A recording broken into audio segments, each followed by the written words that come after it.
Hola, ya hemos hablado en alguna oportunidad del trauma que representó para la izquierda la caída del muro de Berlín y el cuestionamiento creciente del estado del bienestar. Y la izquierda ha reaccionado frente a eso. Ha reaccionado, pues, esgrimiendo nuevas banderas, nuevas consignas, o quizá esgrimiendo las viejas consignas, pero con un traje distinto, ¿no? Por ejemplo, los males ya no se los atribuyen sistemáticamente al capitalismo. Claro, tiene mucho riesgo eso después de la caída del muro, claro, porque la gente podía decir, oiga, si el capitalismo es malo, mire lo que era el anticapitalismo, ¿no? Entonces ya no hablan de capitalismo, sino de neoliberalismo, que ahí es donde ponen todas las cosas que están mal, ¿no? Y bueno, pues otras consignas, la ecología, por supuesto, el feminismo, pero una en la que han insistido mucho es la desigualdad. Nos insisten en que la desigualdad es un problema muy grave y que además está creciendo. Esto es más que cuestionable. Desde luego, como le he dicho en alguna oportunidad, yo no sé por qué a mí me perjudica que mi vecina sea cada vez más rica que yo, que eso es la desigualdad. Pero en fin, dejemos eso aparte de momento y vamos a la, a la cuestión de los datos sobre la desigualdad. El primer paso de la izquierda fue decir el mundo es desigual. Entonces esto empezó en los 70, 80, 90. Se hablaba de los países ricos contra los pobres, los países desarrollados contra los subdesarrollados, el centro y la periferia, la teoría del imperialismo, el norte y el sur. Todo esto se acentúa con la globalización, que era una cosa también mala, posterior a la caída del muro. ¿No? Qué mala es la globalización, qué desigual está el mundo. Bueno, pues no era verdad, señora. Una de las consecuencias, tantas consecuencias positivas que tuvo la caída del muro de Berlín, es que se desató una ola de libertad en el mundo. Y esa ola de libertad tiene a su vez como consecuencia, como siempre sucede, una ola de prosperidad relativa. ¿Y entonces qué pasó? Pues que cientos de millones de personas dejaron atrás la pobreza extrema. Dejaron atrás la pobreza extrema y en los países más poblados de la Tierra pasó esto, en la India, en China, ya que la ola de libertad se extendió a todas partes, incluso a los países comunistas.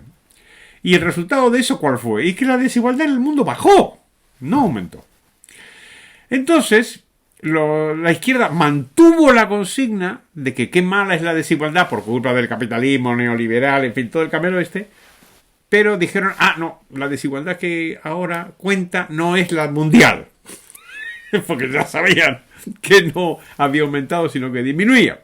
La desigualdad que cuenta es la desigualdad en cada país. Y ahí empezaron a atacar, diciendo que la desigualdad aumentaba dentro de los países. Y especialmente en Estados Unidos. Bueno, por cierto, lo dijeron en España, ¿eh? Bueno, en España lo dicen todavía. Ningún dato avala esta consigna, ningún dato.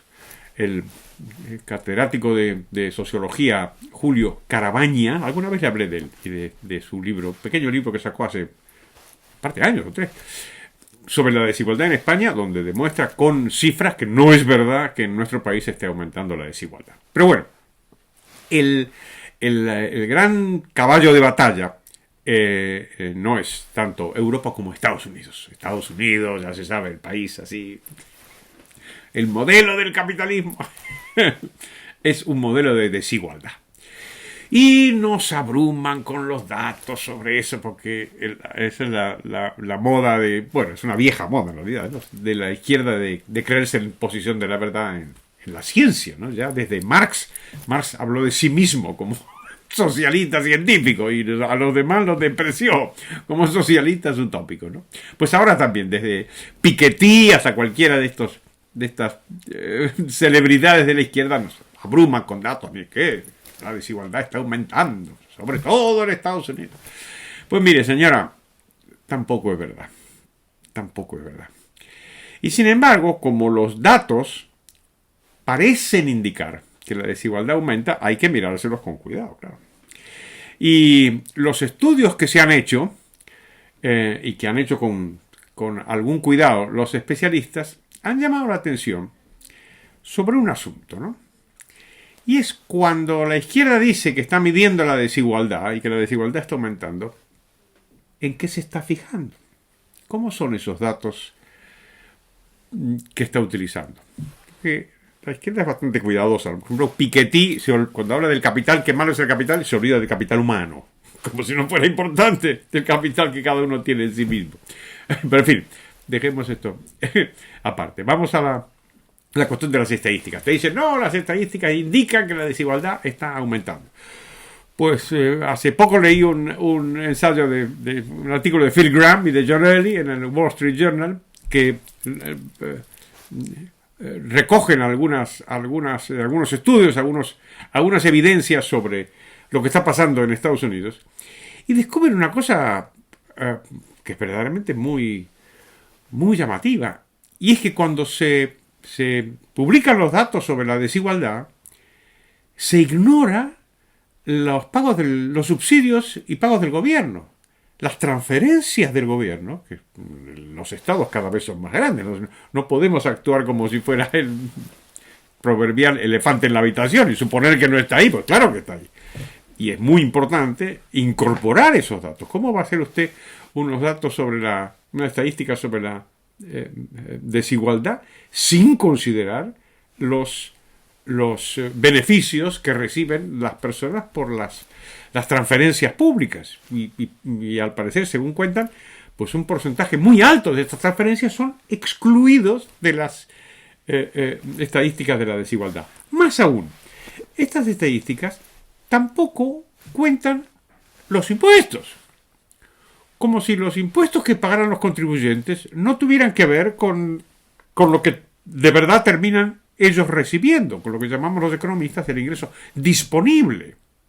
En otras palabras, a menudo las estadísticas y los estudios sobre la desigualdad no toman en cuenta la desigualdad tal como la definimos nosotros, la gente normal, y es lo que recibimos y lo que terminamos pagando, claro. Pues incorporando todo esto, resulta que la desigualdad no está aumentando en Estados Unidos, en ese país donde teóricamente está aumentando muchísimo. Y lo que está sucediendo es que por supuesto, las rentas de todo el mundo han ido aumentando, eso está claro. Eso es otro camelo que dicen, los pobres siguen siendo siempre pobres. Claro, si uno ignora las transferencias que reciben de subsidios de los servicios públicos, pues a lo mejor sí, pero no vale esa argumentación, evidentemente, ¿no? Bueno, pues si miramos los datos incorporando todo esto, pues resulta que en los últimos 50 años la renta real del 20% más pobre de los norteamericanos ha subido un 300%. Mientras que la renta real el 20% más rico ha subido un 200%. Entonces, esto no quiere decir, por supuesto, que los ricos no sean mucho más ricos. Pues claro que lo son. Pero el argumento no es ese. El argumento es que no está aumentando la desigualdad, sino que en realidad está disminuyendo. Y esto me parece muy importante. ¿Por qué? Porque se identifica habitualmente en el discurso predominante de la política, tanto a izquierda como a derecha, que la desigualdad, 1, es una cosa grave, 2, es una injusticia, 3, que está aumentando. Claro, si uno suma todo eso, gravedad, injusticia, aumento, la conclusión es, hay que hacer algo, ¿no? Hay que hacer algo para impedir la desigualdad. ¿Y ese algo qué es, señora? Pues claro, subir los impuestos. Como por cierto, como si las personas de mayores ingresos no pagaran muchos más impuestos que las demás. La progresividad es universal y es muy acusada, ¿no? Pero en fin, me parece importante que retengamos esta cautela, esta prudencia, cuando nos dicen que hay que hacer todo esto de subir los impuestos y tal, porque los datos de la desigualdad dicen que está aumentando.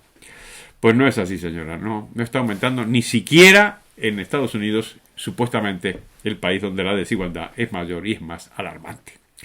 Bueno, pues nada, muchas gracias, como siempre. Le pido que se suscriba, que le dé a campanita de las notificaciones y también al me gusta, si le ha gustado. Muchas gracias y hasta pronto.